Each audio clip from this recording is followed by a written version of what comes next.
Welcome back to LifeVision Lab, the space where strategy meets soul and science meets spirit. I'm your host, Shweta, and before we dive into today's incredible conversation on episode 4, I want to start with a moment of deep gratitude. We've now crossed over 300 podcast downloads, and our community keeps expanding. With more than 1,400 beautiful souls on Instagram and 1,200 subscribers on YouTube. Tuning in for these heart-opening conversations, and honestly, I am in awe. Every single guest who's agreed to sit down with me feels like divine intervention. Perfectly timed, perfectly aligned. So to everyone listening right now, thank you. You're part of this ripple of clarity and consciousness that's spreading across the world.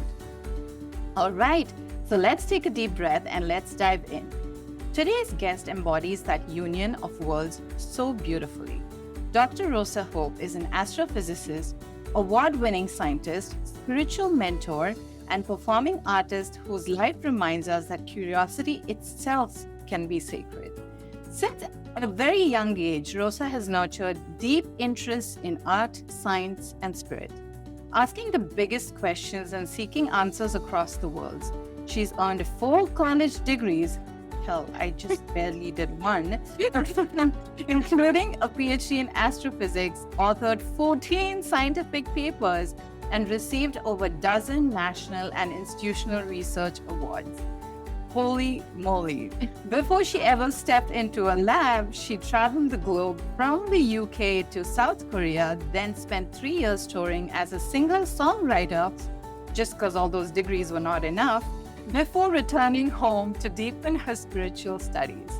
All those experiences, she says, served one purpose: to gain a deeper understanding of herself, humankind, and the universe we inhabit. All of you know I love everything human, and I think Dr. Rosa here is going to walk us through all of that. Rosa, that's such a fascinating blend of worlds: art, science, and spirit. What originally drew you towards astrophysics? And how did that curiosity evolve into the spiritual path you walk today? Thank you, Shweta, so much for having me. I'm really excited to be on LifeVision Lab. When we got in touch with each other, I was really excited to see how in depth these questions are. I don't always get to go into these deep conversations with everyone, so I'm really looking forward to this experience. A lot of people in this space have a very similar story, which is that I was living that cookie cutter life. I was a rote materialist, and then something major happened in my life, and I woke up and now I'm spiritual. So that's not what happened to me at all. Even when I was a little child, I was very curious about the unseen world. I had a sense that there was more than meets the eye to all of this. So when I was young, that did make me a little strange, because at recess at school, I would be the kid who runs away from the kickball field to go sit in a grove of trees and talk to the trees. Like that's who I was at a very young age. And as I got a little older, I was interested in assimilating into society to some degree. So I kind of put a lid on those things. But it was always my curiosity, right? So the reason I ended up being interested in astrophysics, I've always been kind of academic anyway. I've always been deeply curious about how things work or why things are the way they are. And physics does a really good job of giving you tools for answering questions like that. Namely, the language of mathematics is really good at helping us understand how things proceed with time, how things interact with each other. And that was really appealing to me. But I became a physicist because of the big questions I had about reality. So, in a sense, my spiritual leanings or my spiritual curiosity is actually what led me to become a physicist in the first place. In a sense, it wasn't like the spirituality came after, it definitely came before. And I had already had a number of mystical or spiritual experiences myself before I ever studied physics.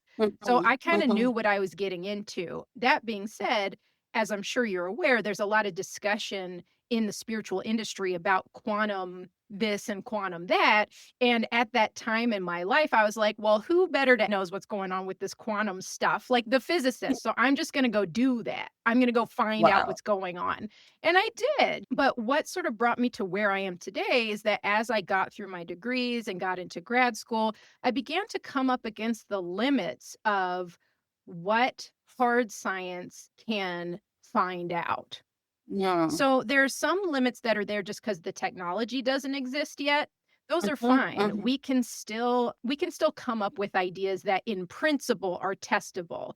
But the universe itself does have limits, limits where information can no longer reach us, whether that's because Mhm. of time or when photons got released, or, for example, when we talk about black holes and things like that, there are actual physical limits where we cannot detect beyond these boundaries. And Yes. at the end of the day, that means that there are some mysteries that we cannot access using the tools of science. Mhm. Yeah, Just yeah. because you can't measure it and you call it mystical. Well, that's right. So this is a really interesting point too, which is that there is a school of thought. I would argue that people who aren't part of the scientific endeavor often blame like Mhm, all scientists, as though all scientists feel this way. And what I'm talking about is this idea that science says if we can't measure it, it doesn't mhm, exist. mhm, And I don't think that's what's actually happening. There are people that think that, but it's not everybody. It's not all scientists. But what mhm, I can tell you is if we can't measure it through experiment, then it's not science. And that's mm, true. That's just true mhm, because science mhm. requires us to be able to test our ideas. If you can't Right. test them using detectors or using experiments, it doesn't mean it's not happening. It just means it's not science. So I just kind of Mhm, want to clarify that idea. mhm. You And know, that's a good clarification, Rosa, because I think for people like us who are not as close to science, my sister's a scientist, and I know she also has a very curious mind. But if you don't encourage that curiosity to then experiment and then find the results that you think should come out, that's not true science then. You have to test and you have to experiment to see that result. well, and I think you also have to keep your ego in check too, because when you get Mm, results that you don't expect, you need to have the wherewithal to deal with that with yeah, integrity. And not yeah, even all scientists have that. You know, yeah. we like to be proven right. I mean, all of us do, Yeah, right? So, in a yes. sense, doing science with integrity has actually been its own kind of spiritual or personal development process because to do this the right way, there's a lot Mm, of letting go of ego. And there's a lot of grieving enormous amounts of time you spend perhaps working on an idea that turns out to be incorrect. You have to learn to let go so you don't end up, just wholly depressed or something. You have to be able to move mhm, on. You also have to mhm. be able to have some faith in your ideas when you come up with Yes. something and you're not sure if it's right or not, and to be willing to dedicate time and energy to it without knowing what the outcome's going to be. So, in many ways, pursuing some scientific questions requires a leap of faith too. And I guess the point Mhm, I'm making is that whatever lines we try to draw between this part of life and that part of life, or between science and spirit, those lines are often arbitrary and they're definitely illusory. Like we make them up, they're not really mhm, there. And the story I love mhm, telling about this is that, Isaac Newton, the father of classical physics, right? He's very much put on a pedestal. In spite of the person he was, because he's kind of a jerk, he's really put on a pedestal, and we study all the things that he discovered and, calculus and all this kind of stuff. But what is never talked about in the textbooks is that he was also an alchemist, like a serious mhm, alchemist. He was a mhm, straight up esoteric magician and the father of classical physics. And no one really talks about that because it's like that mhm. crazy uncle where you put it under the rug and don't want to talk about it at, It's at like a true. We're family dinner. hopeless. Too much. Exactly. We don't know how to, I guess, comprehend what's going on. Right. It's all asking the same questions. I think Mhm, for that reason, though, I like to remind people that this division between mhm, mysticism and science is modern. division. It was not always Mm. this way. In fact, they walked Mm. hand in hand together for a long time, like up until the Enlightenment, basically. And that's when they diverged, as Western society, anyway, became way more dependent on a really specific concept around science and experiment and things like that. Actually, around the time Mary Shelley's Frankenstein came out was like that really interesting moment where that split became really obvious. And I love that book because even she is trying to say science without soul is an abomination. That's what Mm. that's the Mhm. thesis right there. Why do you think that divide became so obvious, Rosa? Like, I'm curious because, as you said, it was always there. And Mhm, the fact that some of us are slowly coming back to it, there is a mhm, collective sort of calling to acknowledge it now. mhm. Why do you think that divide happened? Like, what was the agenda behind it? Well, okay, things are about to get real, Shweta, okay? In the West, Okay. Europe specifically, and this is an opinion, okay? So if there's some historians out there that wanna fight with me, I'm like, "Do it in the comments," you know? Uh, in the West, in Europe, I think it was actually a knee-jerk response against the church. There had Mm. been previously in history a lot of incredible ideas that were actually correct about the solar system, for example. You hear about Copernicus getting in trouble with the church and all this kind of stuff, and how because the dominant faith was trying to wrest control around scientific ideas and try to silence scientific ideas. Eventually, people got sick of that. People with enough clout or with enough power or with enough intelligence to do something about it. And what that evolved into culturally was this push back in the other direction, which is saying Mm. religion anyway is backwards. These ideas are about control. They're completely Mm. ignoring this like evidence based, like I can prove with my experiment how reality actually works. And it's not the way the church says it is. And so it created this like Right. pendulum swing in the other direction to where now these ideas are elevated and these ones are like squashed. You know what I'm saying? So, like, that's what I think happened anyway, is that it was Mhm. actually a response to religious systems of control and suppression. So, That makes a lot of sense. I'm from a Hindu background and I'm right. from India, if you can't guess already. And for me, I think mystical experiences was part of my growing up because of yoga being integrated into my life, meditation being integrated into my life. Maybe not as disciplined as I am today, Mhm, but my mother did a very good job of integrating or introducing those things into our lives just to plant that seed to see where it takes us when we mhm, grow older. And so I think it was always there, but like, I don't think I was brave enough like you to have that courage then to pursue physics, to then ask all these big questions, which is amazing. So, you often speak about sacred geometry as a common language between science and spirituality. mhm, And we see sacred geometry everywhere. I come from a Hindu culture where we call it rangolis, but we draw a lot of the sacred geometry during times of rituals and festivals or every day, to be honest, in many parts of India, first thing in the morning. It's a very mindful exercise where we go in front of our home and we have a certain sacred geometry that's drawn. So, how do you explain the connection to someone grounded purely in science? And honestly, I've had this question all along. What does it mean?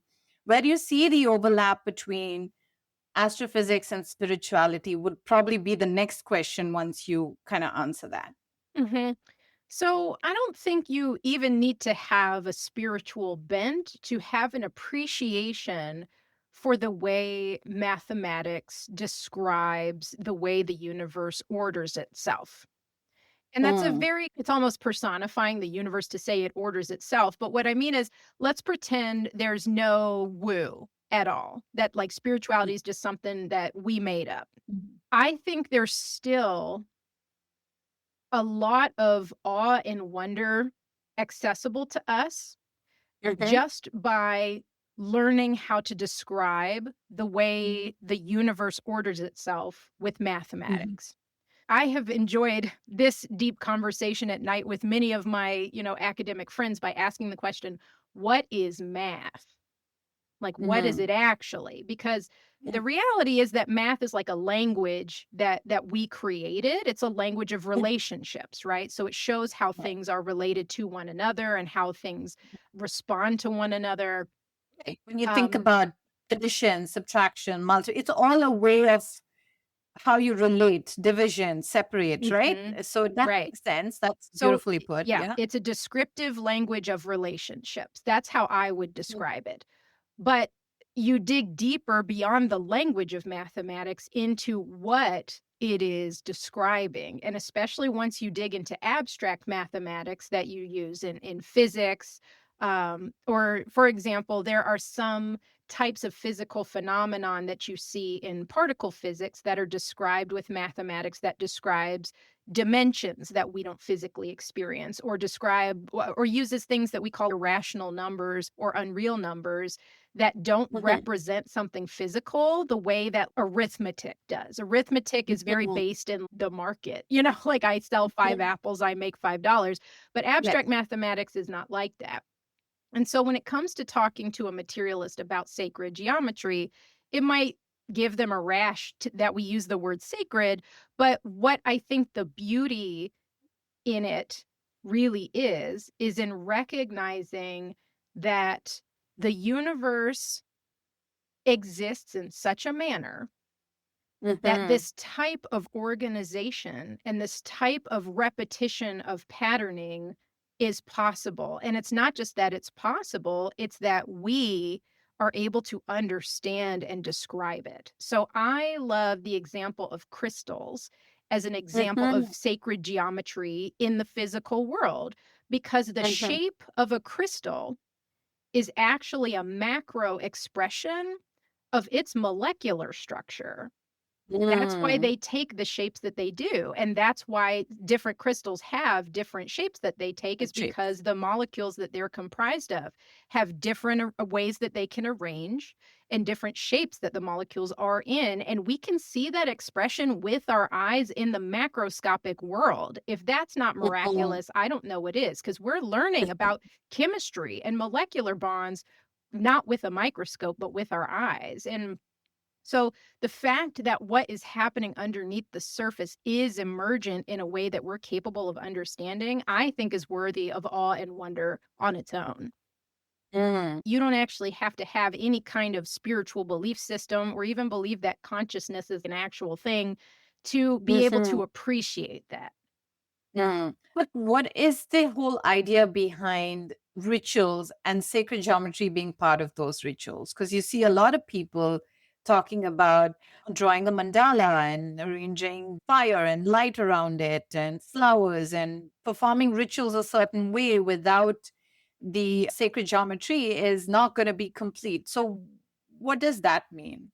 That's a really interesting question. When I think about ritual in particular, we are not the only species on Earth that engages in ritual, especially animals that have more developed social structure.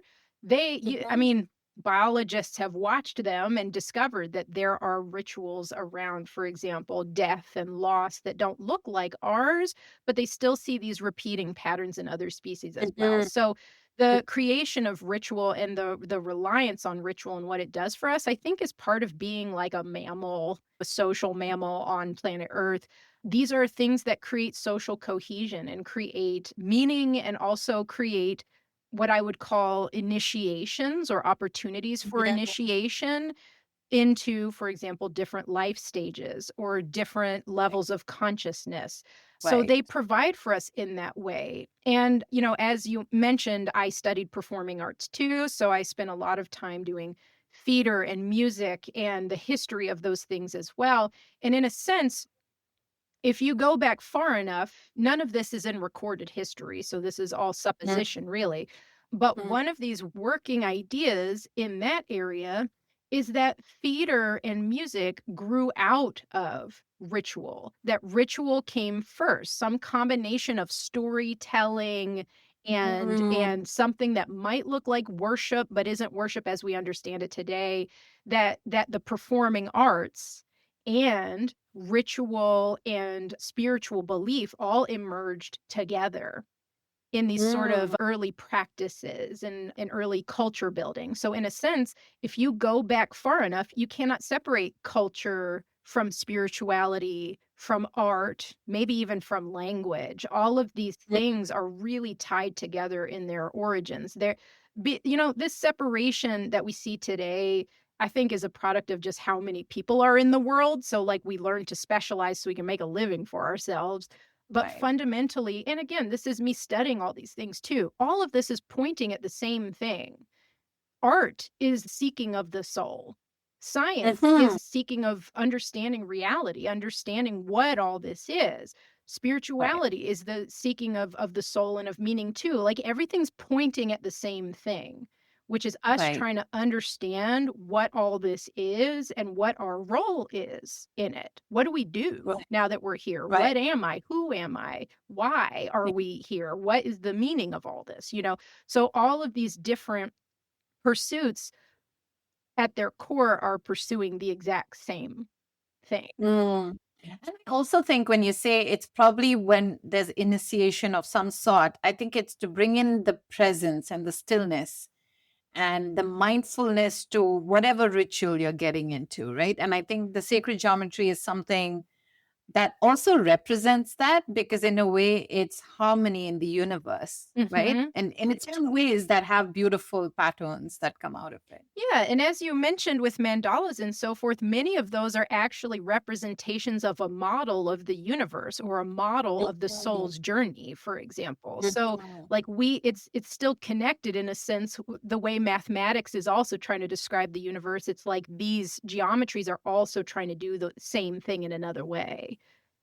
So I'm thinking it's people selling sacred geometry jewelry or people selling sacred geometry pictures and stuff to say it's going T-shirts. to bring t-shirts, it's going to bring in a lot of luck and is a just a way of capitalism, right? I think it's just capitalism end of the day trying to make a living for themselves. Sure. Yeah, well, we are living in late stage capitalism and we got to pay our bills. This is a opinion, big opinion on my part. I think on their own they don't. I think we can imbue them with whatever Mm, we need to, which is to say that if you need it to be a good luck charm, it certainly can be. If you need it to be a reminder to stay present, it can be.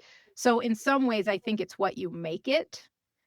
That mhm. we need Because it's the intention you're bringing to it when you buy it, That's right, right? that's right. So, like, if you need a physical artifact to help you anchor your intention or to So be it. keep you centered, I think that's A-okay, but I don't Mhm. use the artifact with, like, the real thing, if that makes any Mhm. sense.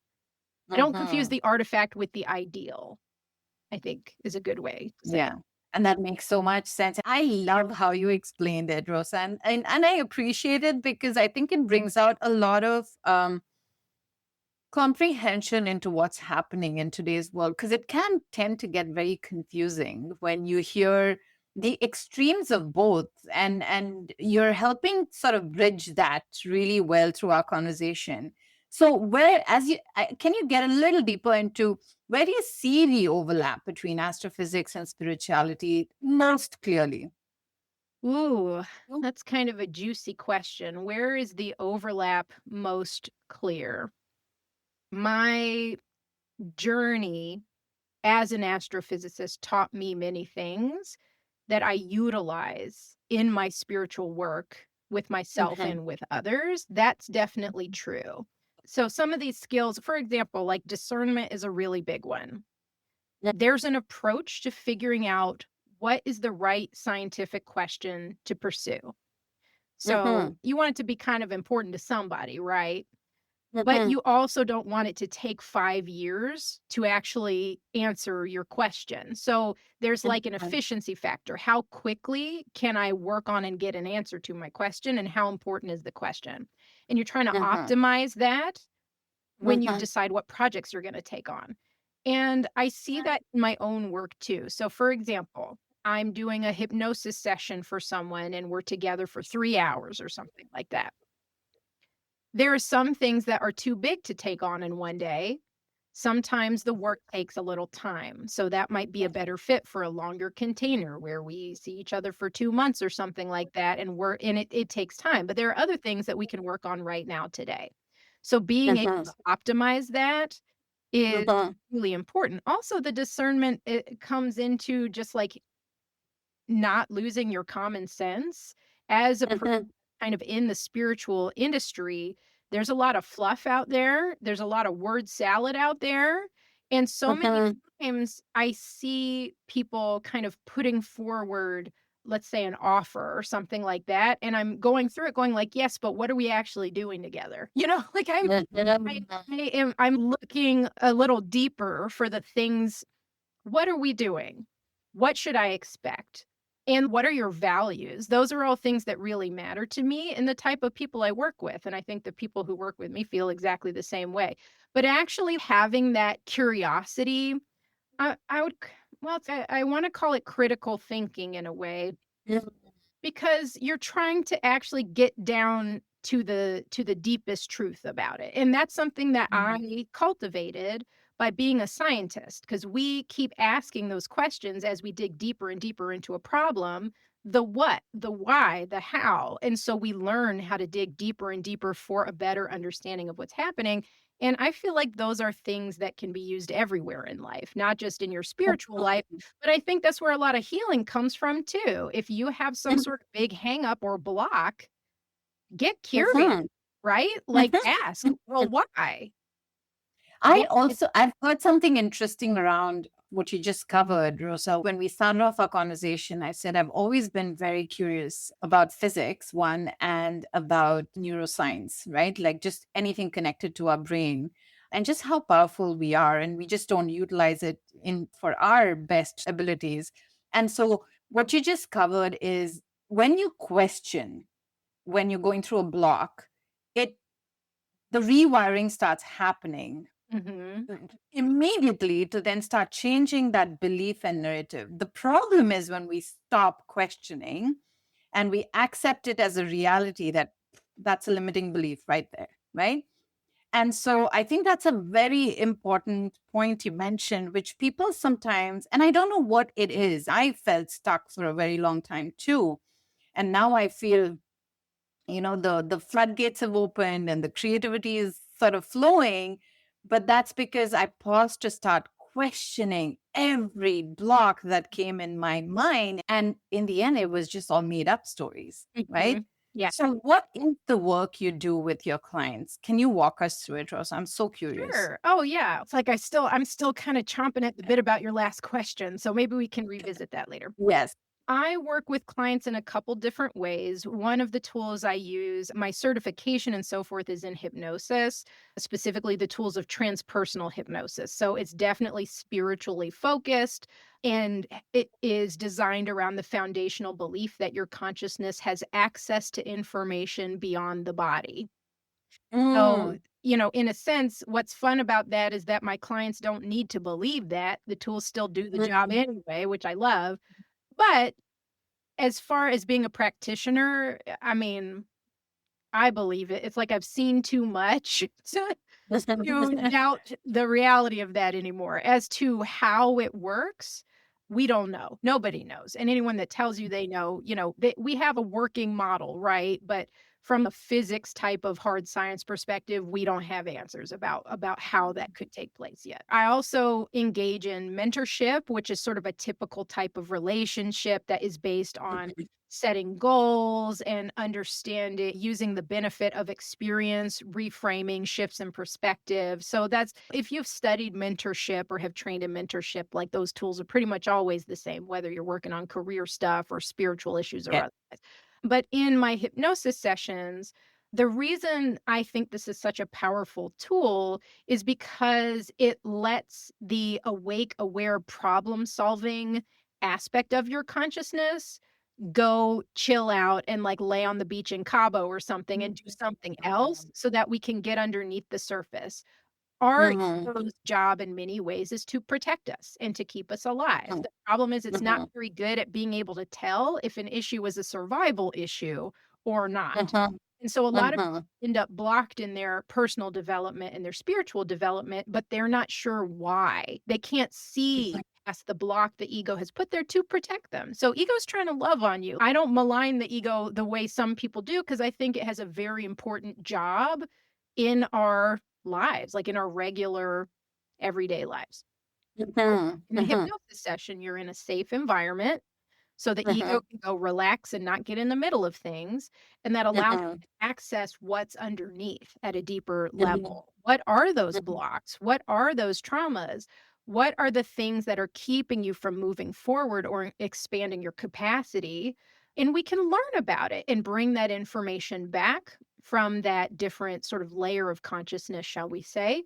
And then the client gets an opportunity to integrate because now that they have the information, oftentimes mhm, knowing opens up that whole space and allows them to move on because it's not a mystery anymore. Now that they know what it is, they can do the internal work to work it out or to let it go or to say, this wasn't even my issue. It was my grandmother's. She gave it to my mhm, mother, and then my mother gave it to me. So I don't have to carry mhm, it and I don't have to mhm, make decisions with that. And so at the end of the day, most of what I do ends up becoming, at its core, focused on removing all the programming and narratives and kind of ancestral traumas and burdens and karmic issues too that we kind of carry in and are keeping us from expanding into our full capacity and being able to show up well for ourselves and for each other out in the world and our part, make our soul's contribution. We're trying to get all that stuff out of the way so we can show up and do this together. Like, really mhm, do it. mhm. But because we have a lot of social, cultural, familial stuff to get through first, oftentimes people do need a little support with that. Just because there are things Yeah. that are really deep or happened really early, so they just don't remember. And that's why I feel hypnosis isn't called for with every client, but it does tend to help almost everyone because there's usually some dusty corner in your psyche that just hasn't been looked at. And if it's stopping you from being able to handle your life or being able to show up fully in your life, then let's work on it. Let's Mhm, dust it off. Let's get the broom out, clean it out, and see what's going on so you can deal with it, whatever that looks like. Um, I think there has been a big movement over the last almost 20 years now with people using plant medicines to do this work. But I have yes. found in my own practice that oftentimes that's like ripping a band-aid off or something. It can be a lot really fast.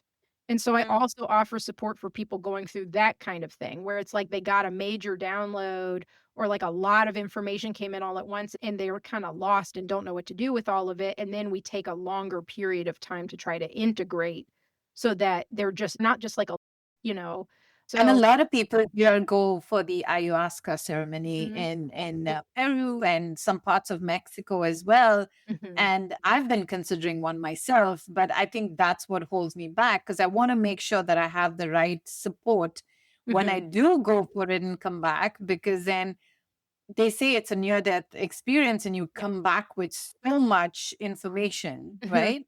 But you're educating yourself about it, I'm sure. So when you decide to go, you're not gonna go without a plan, like, not I you, know what right? you like, you know. That's good. And so I'm think this is juicy stuff because there's so much I want to unpack in what you just shared. I think you were clear that there's not a lot of data to support how hypnosis works and the data around how you break down through the consciousness of ego and then get really deep. Do you say that we carry karmic baggage? Because a lot of people don't agree with it. A lot of Mhm. people think, again, it's all woo woo. So when we talk about breaking generational trauma, can you talk a little bit more about that? Sure. So this is coming from my experience as a Mhm, practitioner. Okay. So this is through working with hundreds of people and hearing what is going on at these deeper levels of consciousness because they're talking the whole time. So I've been privy to a lot of unloading around these particular issues. Not everyone is carrying a karmic burden. I don't know if that's a mhm, new thing. I've been doing this for almost a decade, but even when I was getting started, I noticed that there were some clients who had really heavy karma that they were working to release and to process and get done. And either they came in Look, everyone, this is predicated on the belief that we are reincarnated in some manner. Okay, so buckle up. But some people are coming in without a karmic load. They came for different reasons. Some people come because they love being here. They actually like just what it is to they like being creative in a physical manner. So those people are almost here for fun. Some people came here because they wanted to support humanity during this really wild time that we're going through. A lot of challenges, a lot of difficulties, and they almost came as moral support. And then there are some people who are here because they are not yet free of karmic attachments and baggage that they are working through with other people here with them now. So in the work that I do, we are able sometimes to actually clear karmic attachments in the session as long as the lesson gets learned, because you can't clear it if they don't understand it. But if they can understand what the issue is, what is the thing that's keeping that attachment lingering, understanding it helps them finish the cycle so that it can be closed and then it's done. But, some people just got to do it. They got to work it out. If it's like with their mom or with their child or whatever, however that relationship looks, sometimes y'all are here to do the work and figure it out together. You don't get to skip it. So even if you can clear a karmic attachment, it's because you finally understood it. You embodied the lesson from it. So you didn't skip anything. You just figured it out. Give me an example of a karmic lesson, just for listeners to simplify it. One. And two, where do you store it?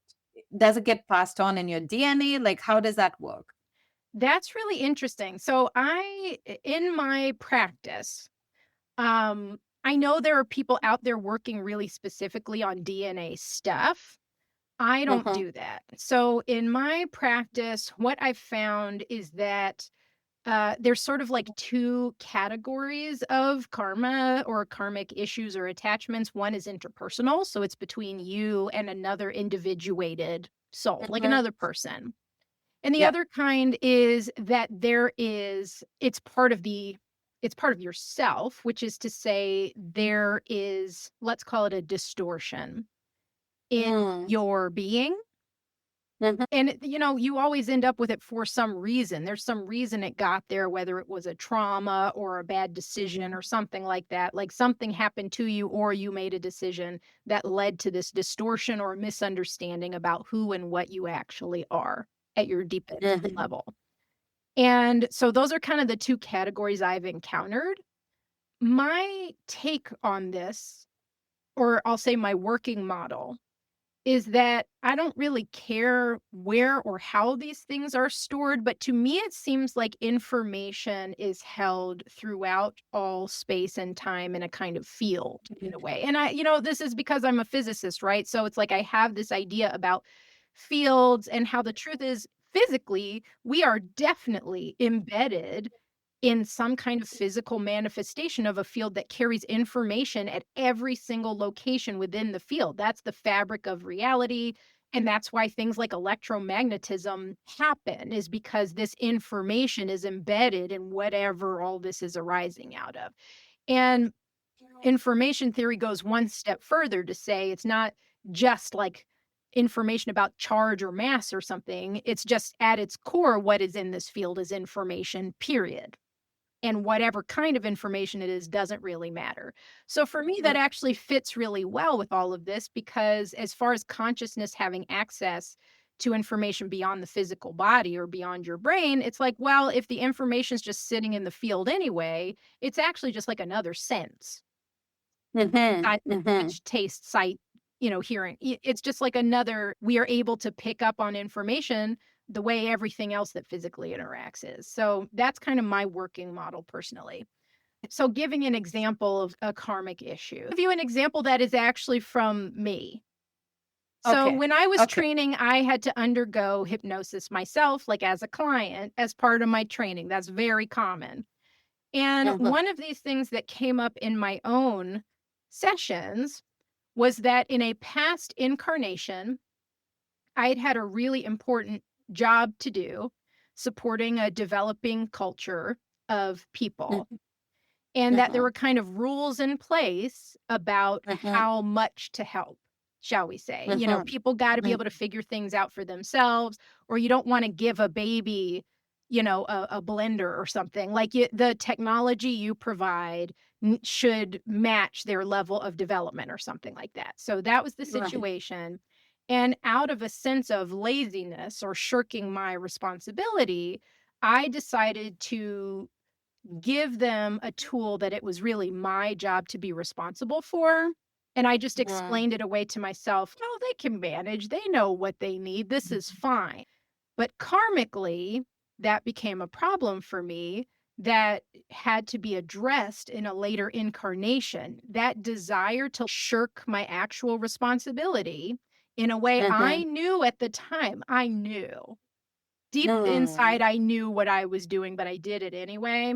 And even though this is kind of a little almost silly example in a way, it had real repercussions at that time because of course that culture didn't have the level of development to understand the tool and when to use it responsibly. And that wasn't their fault, it was mine. And that Mhm. created a karmic issue that then later needed to Right. be resolved. So, what that was ultimately about was integrity, which is that on the surface, I didn't do Mhm. anything bad or directly harmful at all, but it was something internal where I acted not in an integrous way.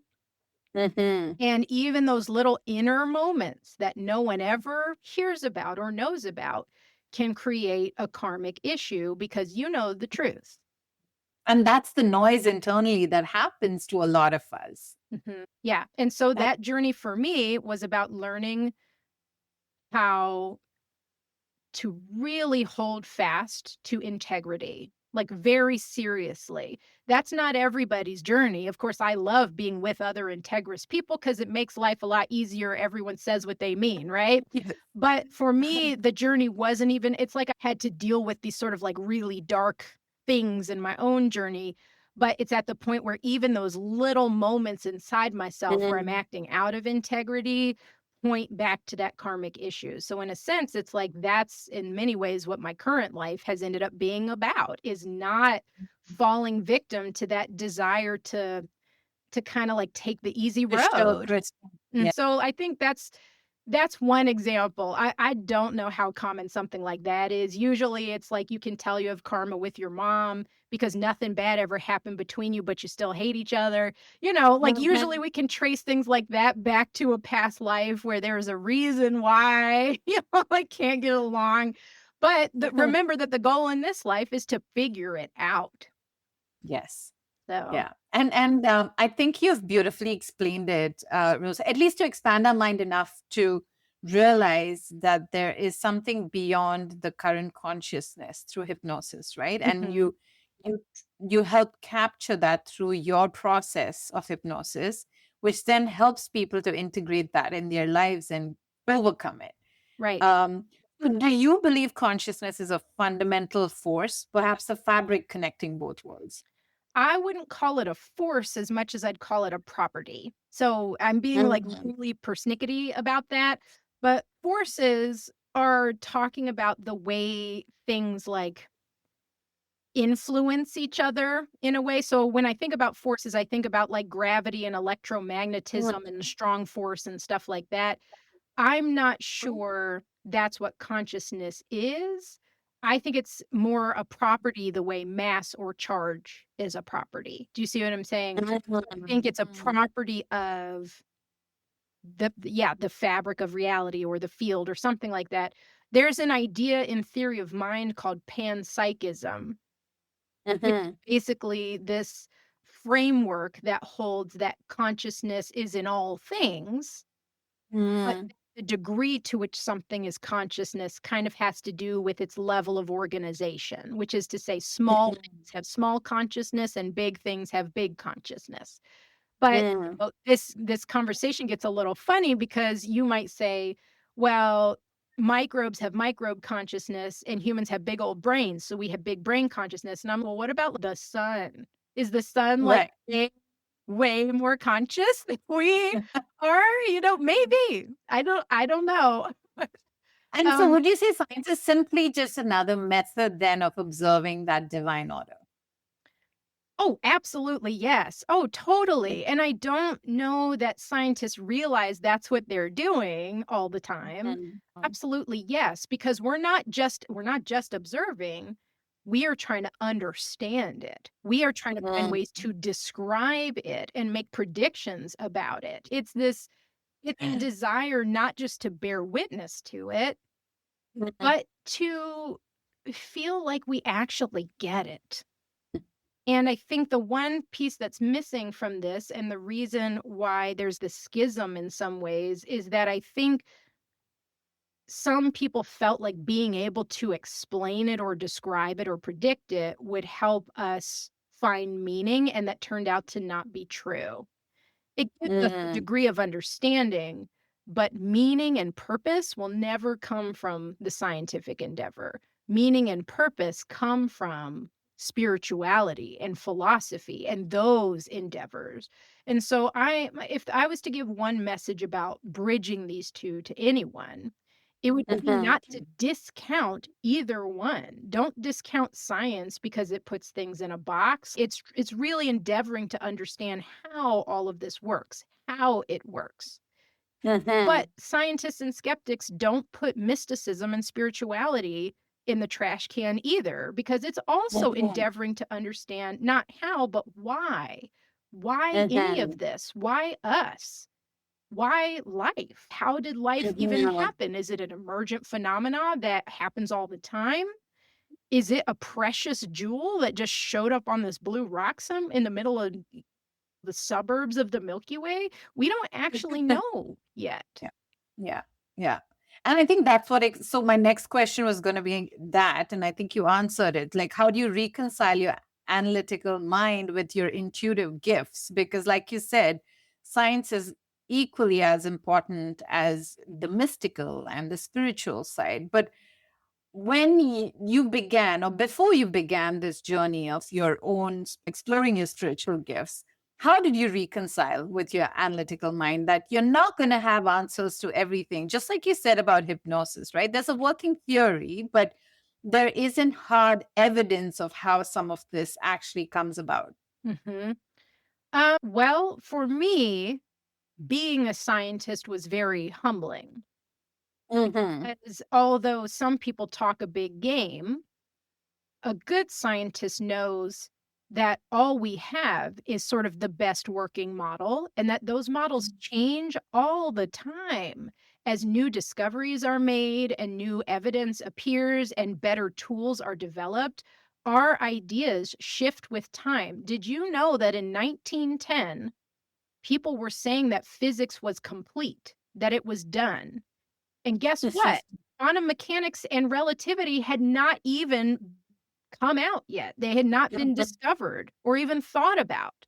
So Right. anytime we have the hubris to think we're nearing the finish line, I promise we're on the verge of a breakthrough. That to me is humbling though, because it means that there is always something to discover. So in a sense, there's actually not much to reconcile. Being a good scientist means understanding there's enormous mystery still to delve into, and knowing there are limitations to what we can ever learn through detectors and through experiment. If that's not humbling, check yourself, you know? And So that's when it powerful to realize too, right? That intelligence expands when heart and mind sort of collaborate. Mhm, mhm. And you know that you're just on this quest of learning more and more.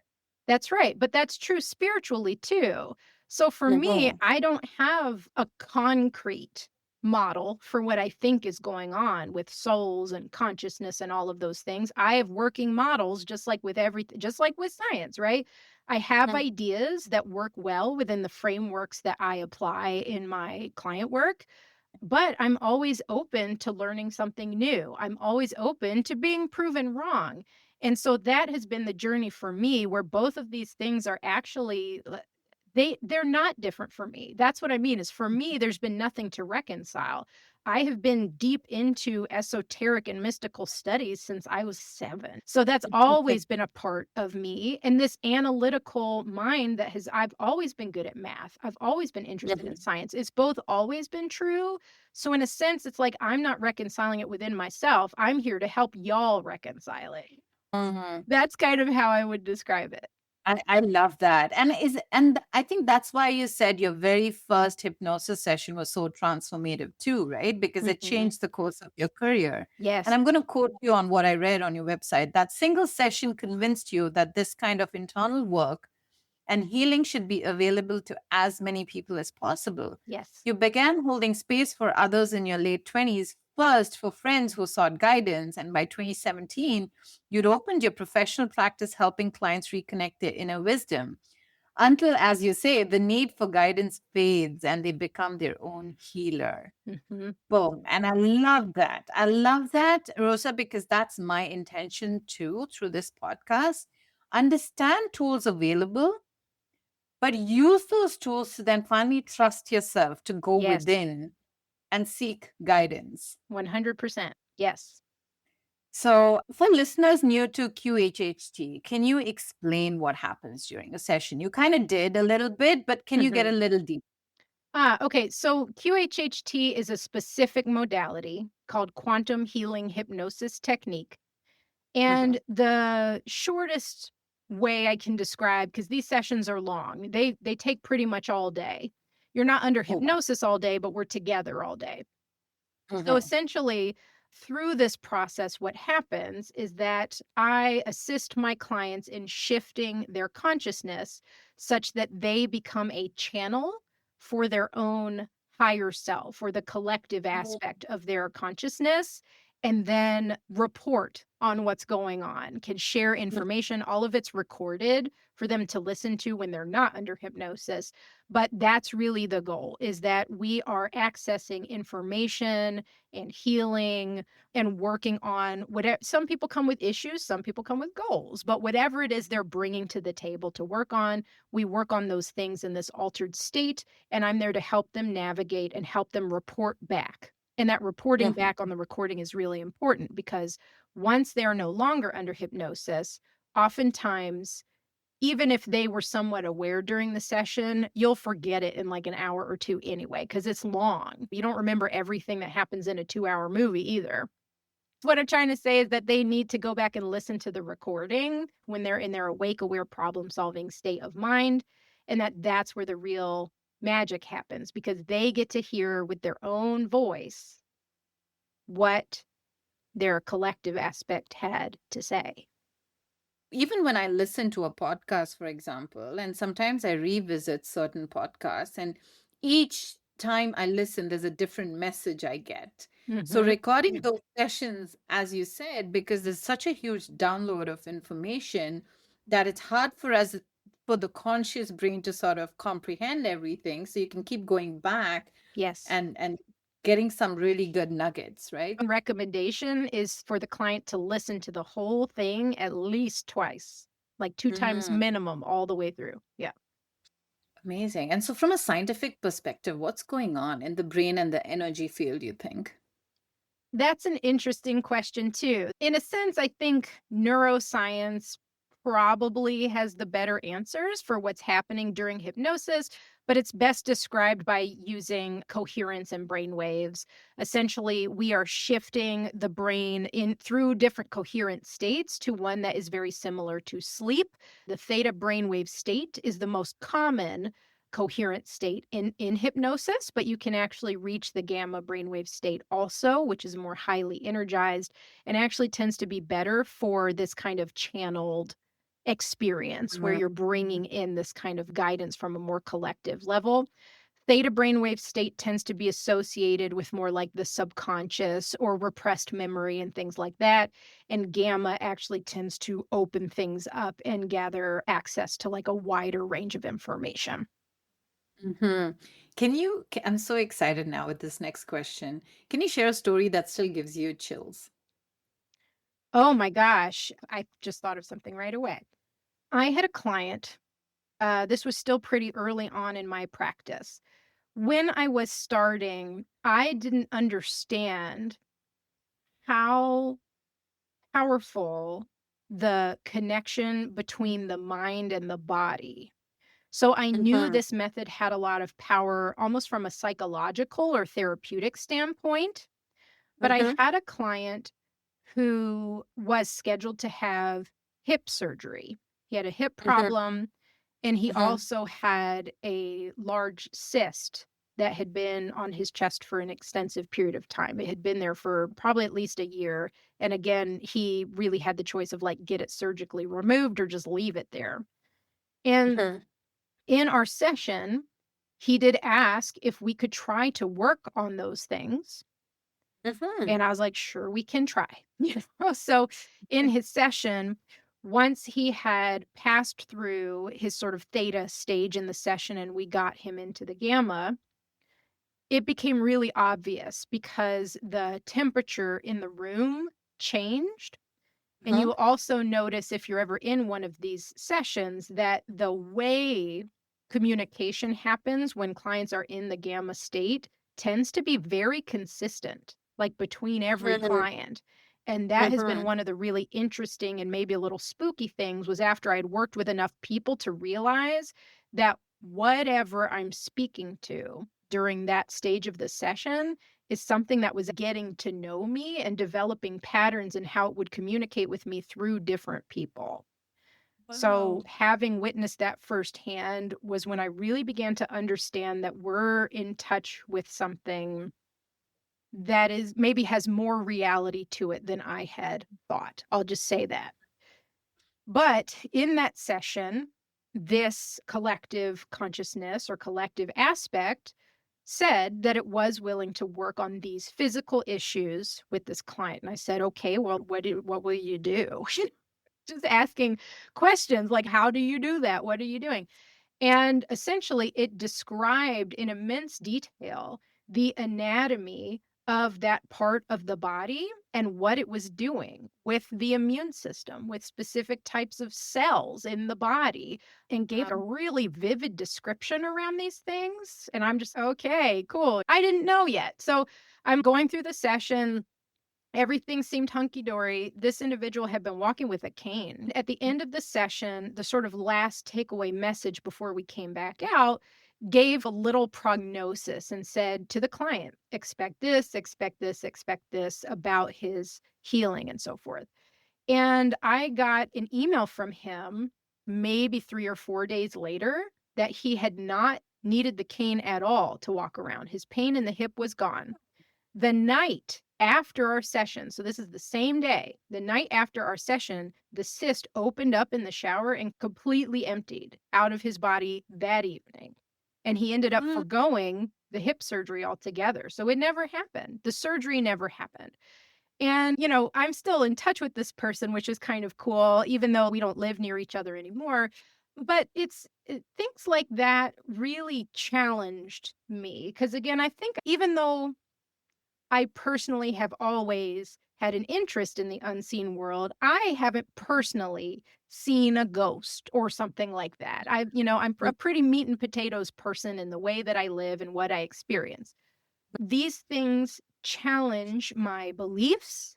They challenge my capacity to hold mystery. Because again, as a scientific type of person, I want to know how.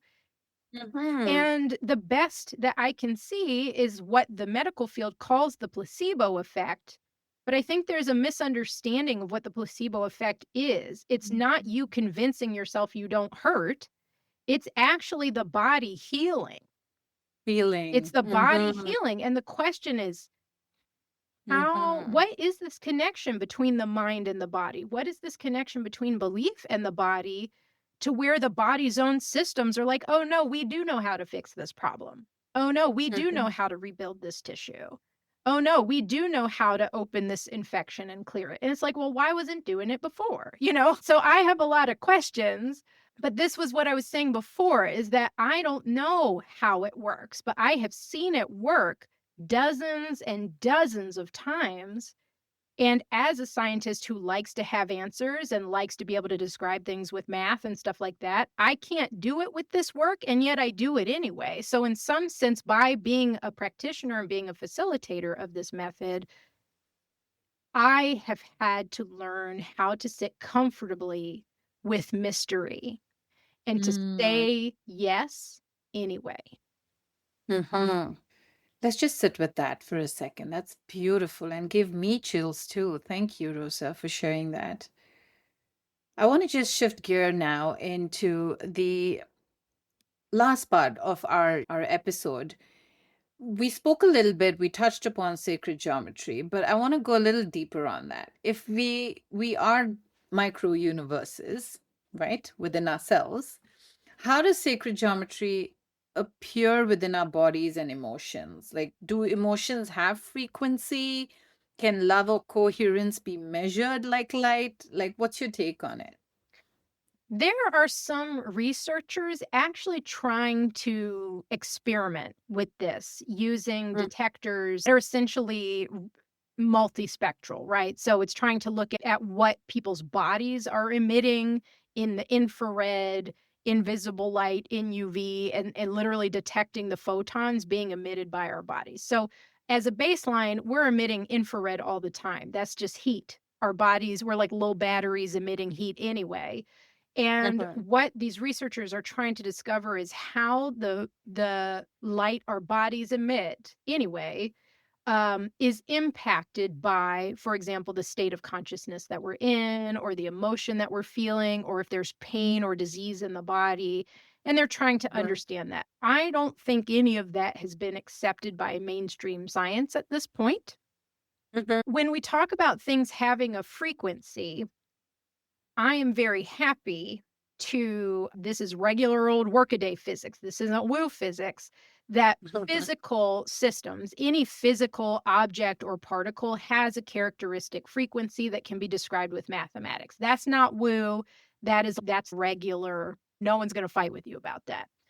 So in a sense, it's that frequency correlates to how much energy is held in order to make matter. Because as we all know, matter and energy are actually fundamentally the same, but it's matter's a little energy packet that's held Mhm. together.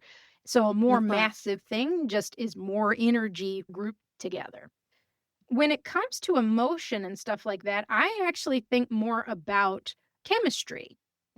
Mhm. Because in a sense, our experience of our emotions has a lot to do uh with our hormones and with our neurons, like not just the neurons in our brain, but the neurons in the other parts of our bodies too. In fact, when yogis talk about the body's wisdom or being able to trust your gut, there's a whole huge set of neurons in this part of your body that's not even in your brain that is managing a lot of your functions and stuff all the time. Mhm. So the impulses you get from those neurons, again, you should not elevate one over the other. Like they both carry wisdom, right? Um, but yeah, so when I think about emotions, I think emotions are more like a biochemical type of reaction that's carrying information. So I don't personally think about those as a level of frequency. It's more like it's alert system or something, hormonal and biochemical alert system that's telling me something. It's Mhm. But you information. can control the emotions, though.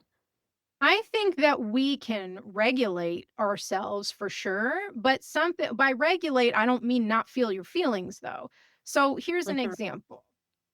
I am very sensitive to my husband's emotions. And when we Mhm. first got together, I didn't really understand that enough to so it's like if he was having a bad day and I felt really bad, I didn't know that it was his emotions I was feeling. Now I know. So in a sense, it's like I can walk into a room where he is and I know how he's feeling right away because I physically feel it. Like when I say physical, it's the emotion. I feel the emotion in my body happening.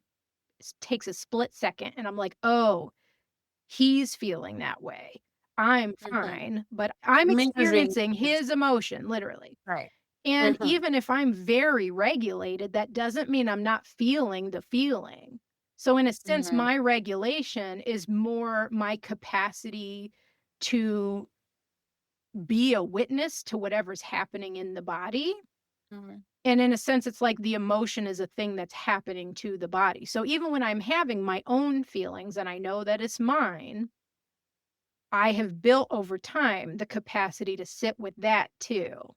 So I can be in a Mm. pretty tough place and Mhm. still just sit with that and sit with myself. I'm still crying. I still got a huge box of tissues, But but there's a I'm also level of acceptance that you've right. reached. Right. Right. Acceptance and also not resistance either. Like I Mhm. sometimes you have a Zoom call, right? So it's like you can't do it right now, but it's like I'll put a pin in it and I'll come back to this. But generally speaking, I am not resisting my emotions or being in denial of them at all. In fact, I'm embracing that experience because that embrace and that capacity, instead of being like a sponge that absorbs all the emotions and all of that stuff, whether it's mine or someone else's, I'm like a mesh net and the emotions are water that can flow through the net. And then I know where my work lies because sometimes something gets caught in the net and I'm like, oh, it's like a boot. Sometimes stuff gets kind of stuck on you, but then it's easier for me to see what it is because everything else is flowing through. And I'm like, oh, I found a trigger. Mhm. And so it's a process of discovery. Again, it's led by curiosity instead of being led by denial or panic or like, I'm afraid to Or have a hard resistance. feeling. Yeah, I don't Right. have any of that. I Mhm. accept that difficulties or challenges or sadness or grief or whatever it is, all those things are part of the human experience. So I do not reject it. I think Mhm. embrace and acceptance are some of the most transformational initiations you can pass through because everything's different on the other side when you're not trying to push away these things in But your life. as a society, we've always struggled with big emotions, right? So the more we talk about it, the more accepting it becomes. So thank you for talking about it. And so we're coming to the close of the episode, although I can speak to you for hours, Rosa. I've just enjoyed this conversation. If there's one universal law you wish everyone embodied daily, what would that be? Universal law, it's all Mm-hmm. energy. Mm-hmm. It's all energy. Mm-hmm.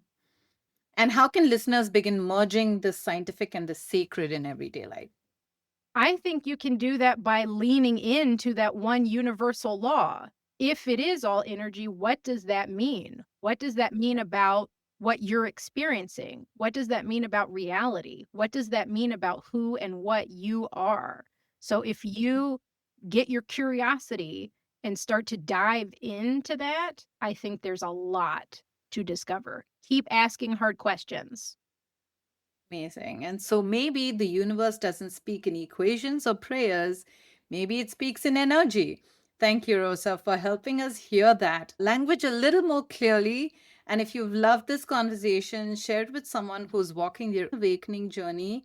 Follow Life Vision Lab on Instagram and YouTube for more reflections that help you align your outer success with your own inner clarity. I'd love for you to comment, share, or message me to let me know how and what touched your heart from this conversation. It helps me understand what's landing, what you're integrating, and how we can grow together, mind, body, and soul. Until next time, stay aligned, stay curious, and keep listening to the whispers of the universe. And if you want to get in touch with Dr. Rosa, her details are in the description box below. Thank you. Thank you, Shweta.